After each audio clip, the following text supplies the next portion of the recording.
Hi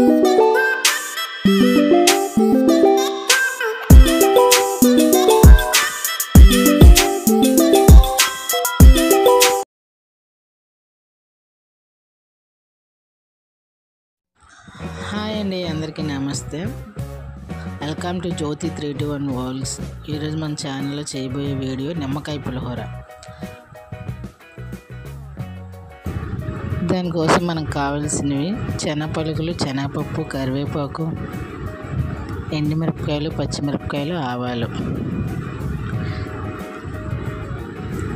stove వెలిగించి ఒక కళాయి పెట్టి అందులో శనగపలుకులు, శనగపప్పు, ఆవాలు, జీలకర్ర, ఎండుమిరపకాయలు, పచ్చిమిరపకాయలు, కరివేపాకు అన్నీ వేసి వేపుకోవాలి. కొద్దిగా పసుపు వేసుకోవాలి. సాల్ట్ కొద్దిగా. సాల్ట్ అన్నంలో అయినా కలుపుకోవచ్చు. నిమ్మరసం సాల్ట్ ముందుగా అన్నంలో కలుపుకోవచ్చు, లేదంటే పోపులో కూడా వేసుకోవచ్చు. ఫ్రై అయిపోయాక మనం ముందుగా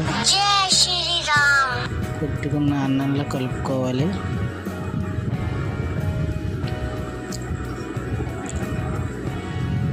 పులిహోర రెడీ అయిపోయింది. నా వీడియో మీకు నచ్చినట్లయితే ప్లీజ్ సబ్స్క్రైబ్ చేసుకోండి.